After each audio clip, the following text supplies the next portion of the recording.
Buenas tardes, mi nombre es Mauro Daniel Reyes Oro, soy estudiante de Nivel Millennium, Ciencias de la Salud. Estoy cursando mi séptimo cuatrimestre de terapia física y el día de hoy vengo a explicar lo que es el síndrome postpolio. Ok, el síndrome postpolio, primero que nada, será un derivado de la poliomielitis. La poliomielitis es una enfermedad neurológica causada por el virus de la polio. Esta enfermedad puede causar ciertos trastornos locomotores, inclusive deformidades en las extremidades de los pacientes lo cual la cursen. Primero que nada, el síndrome postpolio podrá venir años después de haber cursado por la poliomielitis primeramente. Este síndrome podrá ser funcional o podrá tener efectos adversos en la locomoción de nuestros pacientes. Algunas de estas enfermedades podrían ser, por ejemplo, la escoliosis, la cual es una enfermedad propia de la médula espinal. También podríamos tener enfermedades como, por ejemplo, atrapamientos de nervios periféricos causados por los materiales de ayuda, como por ejemplo los bastones, las muletas canadienses o las sillas de ruedas. Podremos tener también consecuencias a ello, lo cual podría ser, por ejemplo, las enfermedades respiratorias, fracturas por osteoporosis y pérdida de funcionalidad autónoma y definitiva de nuestros pacientes. Algunos de los síntomas que tendremos con nuestros pacientes con síndrome postpolio serán las fatigas. El principal síntoma será la fatiga, las atrofias musculares, pérdida de funcionalidad y mialgias. De estos síntomas, el que será más notable será la fatiga. La fatiga es la sensación de rendimiento físico o mental, el cual va a presentar a los pacientes con síndrome postpolio. Esta fatiga puede ser extrema a tal grado de que nuestros pacientes sean incapacitados por ella. Esto quiere decir que aunque nuestro paciente no se sienta mal en otro sentido del cuerpo, con la misma fatiga que tenga, esto afectará su vida diaria, también las actividades que haga, su rendimiento. Y puede tener diferentes factores, los cuales pueden afectar de manera más directa este tipo de fatiga. Hay fatigas extremas. También podremos, por ejemplo, poner programas de recuperación de energía a partir desde que comienza su día del paciente hasta que termina su día al momento de irse a acostar.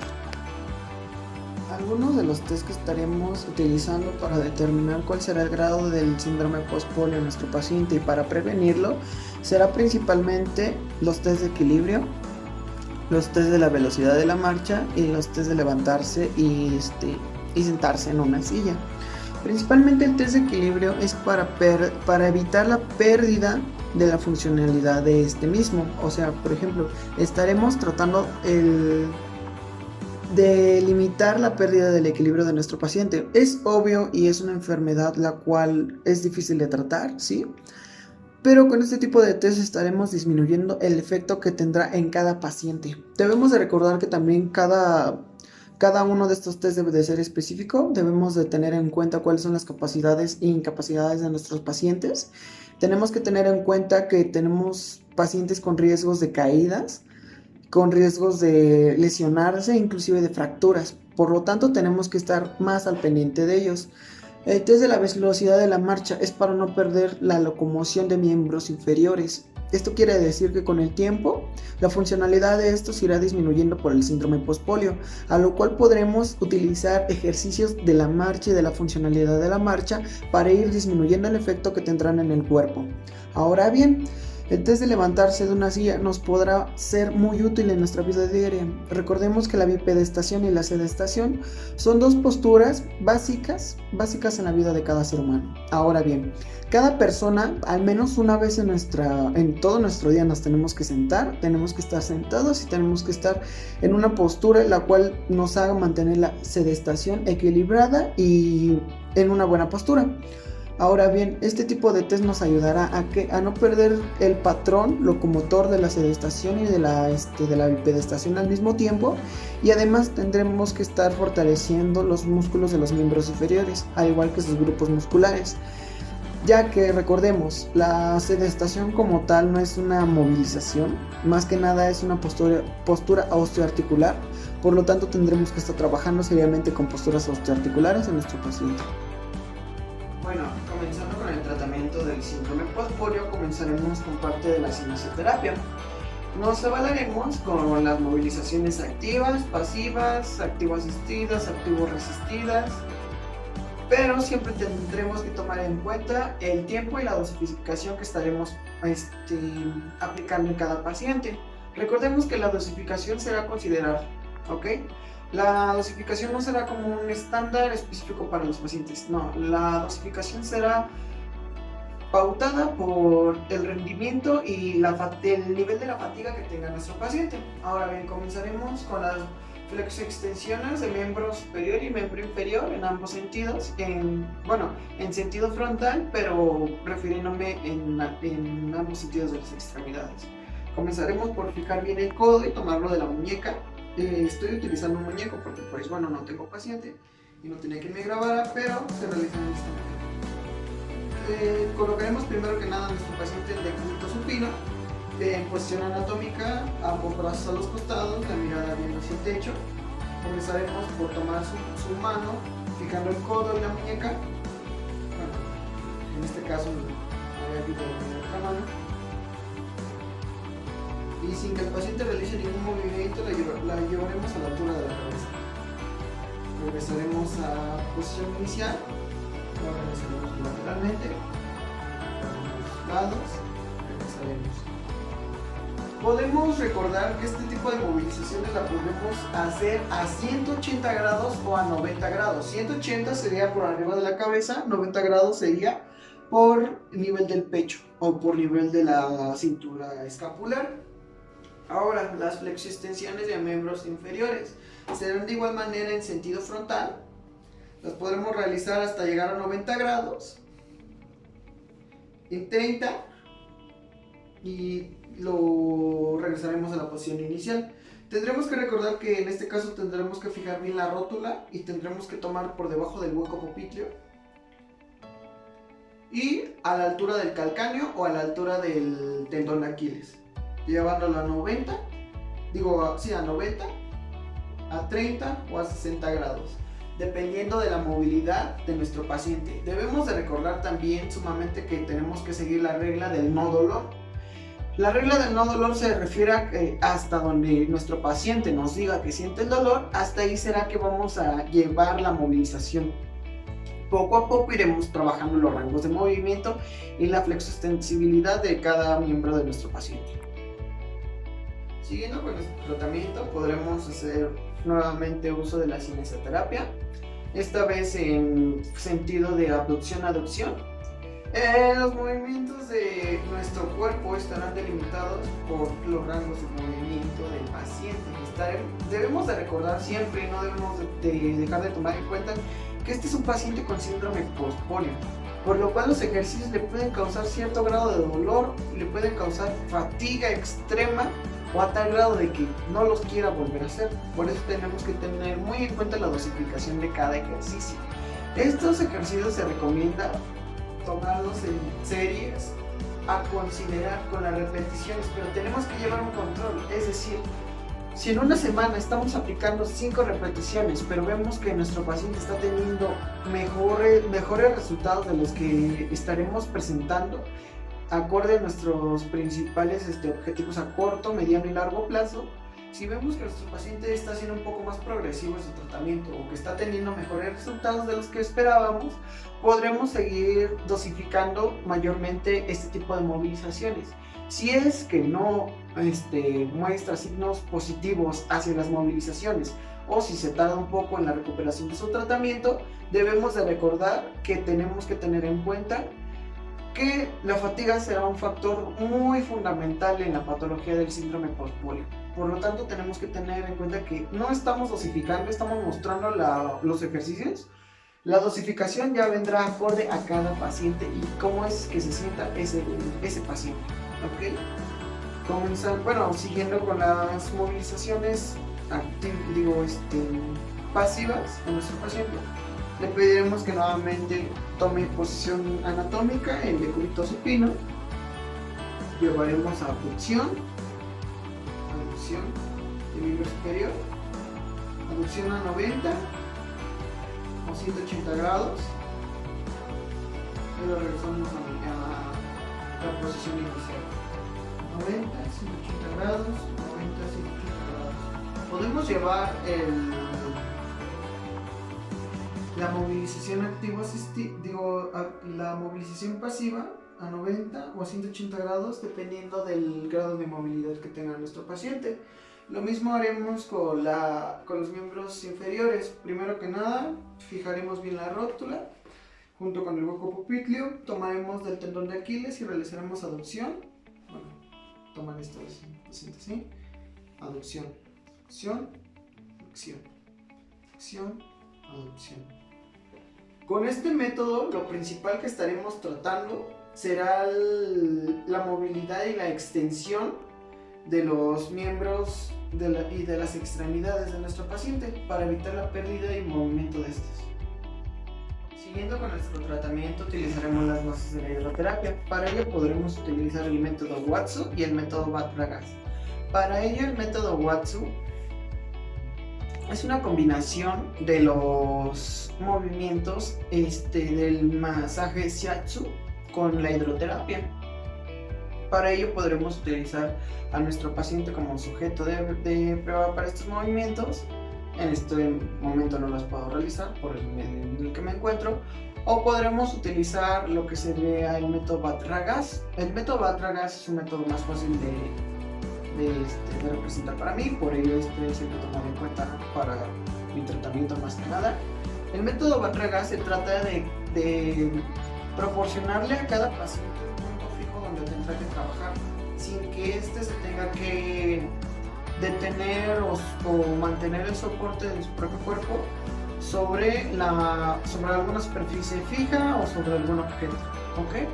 Este método será por medio de movilizaciones asistidas o activas, también pasivas, pero para ello tendremos que tener en cuenta ciertos parámetros. Por ejemplo, que nuestro paciente que nuestro paciente primero que nada no le tenga miedo al agua, que nuestro paciente no tenga cierto tipo de trastornos psicológicos los cuales afecten la actividad, y por último que nuestro paciente sepa nadar o al menos flotar en una superficie de medio acuático. Este tipo de terapias nos ayudará primero que nada para mantener una relajación muscular al igual que una tensión muscular, además de que estaremos trabajando mayor cantidad de grupos musculares gracias a la presión hidrostática del agua, y aparte estaremos manteniendo un fácil deslizamiento y evitaremos la sobrecarga de las articulaciones de nuestro paciente. Para ello podremos utilizar a nuestro paciente, primero que nada le tendremos que pedir que se coloque en bipedestación en el medio acuático. Podremos utilizar este método, por ejemplo, para trabajar miembros inferiores. Primero que nada, el agua le tendrá que llegar al ombligo. Con este paso estaremos haciendo que nuestro paciente cargue aproximadamente el 40 al 45% de su peso corporal. Le indicaremos que realice flexiones y extensiones de miembros inferiores bilateralmente, flexiones, extensiones a 90 y 30 grados respectivamente dependiendo del movimiento.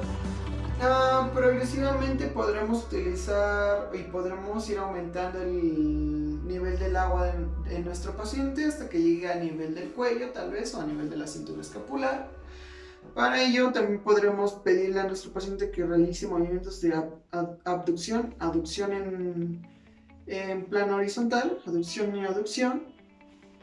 Y al igual que en los movimientos en miembros inferiores, estaremos trabajando gracias a la presión hidrostática del agua, a la temperatura de la misma, y más aparte que estaremos poniendo cierto tipo de resistencia ante los movimientos de nuestro paciente.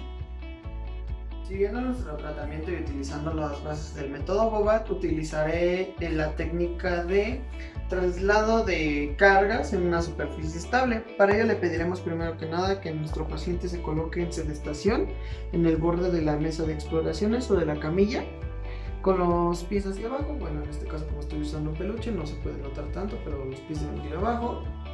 Mientras que el terapeuta va a fijar el extremo contralateral de donde vamos a estar oponiendo la carga de nuestro paciente, y le pediremos que lleve esa carga para el lado contrario.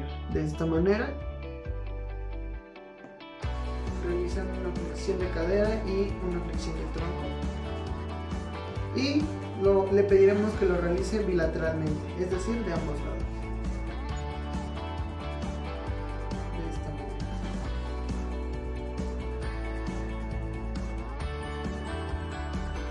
Siguiendo con nuestro tratamiento a base de la técnica de Bobat, utilizaremos una pelota de Bobat. Bueno, en este caso estoy utilizando una pelota común y corriente, pero en este caso utilizamos una pelota de Bobat.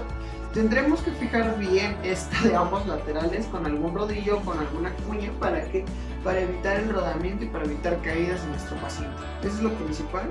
Siempre tendremos que tener a nuestro paciente bien fijo la pelota, y tendremos que tener en cuenta que siempre tendremos que estarlo deteniendo para evitar caídas y para evitar también compensaciones de los movimientos o algún tipo de anomalía. Esta técnica la utilizaremos siguiendo el factor del no dolor y también siguiendo los rangos de movimiento normales y anormales de nuestro paciente. Para ello le pediremos a nuestro paciente que se coloque en sedestación sobre la pelota, y le pediremos que realice el mismo movimiento de traslado de cargas bilaterales que en el anterior de la superficie fija, en la camilla o mesa de exploración, pero esta vez sobre la pelota de Bobat. Y le pediríamos primero que nada que realice una sobrecarga de peso contralateralmente, de esta manera. Siempre tendremos que estar fijando bien a nuestro paciente y tendremos que tener cuidado de que no se caiga. Y por último, para complementar todos estos métodos que hemos estado implementando a lo largo de nuestro tratamiento y a lo largo de todas las sesiones que hemos tenido con nuestro paciente, podremos utilizar e implementar las técnicas de masoterapia. Por ejemplo, para evitar la atrofia muscular que es causada por el síndrome postpolio, podremos utilizar, por ejemplo, pinzamientos en las extremidades, iniciando de distal a proximal, de esta manera, estimulando así los grupos musculares que deben de ser estimulados. Lo realizaremos tanto en miembros inferiores como en miembros superiores. De esta manera podremos utilizar percusión bilateral o digitalmente. De esta manera también lo podremos utilizar tridigitalmente, principalmente en el vientre muscular, y siempre y cuando nuestro paciente no refiera dolor. Aunado a esto, también podremos utilizar movilizaciones activo-resistidas para mejorar la atrofia muscular de miembros inferiores y miembros superiores. Para ello podremos utilizar una mínima resistencia contra el movimiento antigravitatorio de los músculos de nuestro paciente, de esta manera. Esto lo podrá realizar tanto en decúbito supino como ya en la sedestación como tal. Podremos pedirle también que se coloque en sedestación y de esta manera. Siempre aplicando una resistencia contra el movimiento. También lo podemos utilizar recostado en la camilla. Le pediremos al paciente que tome nuestras manos y le pediremos que realice una flexión y una extensión de tronco. Bueno, por mi parte eso es todo. Espero que mi video sea de mucha ayuda y muchísimas gracias.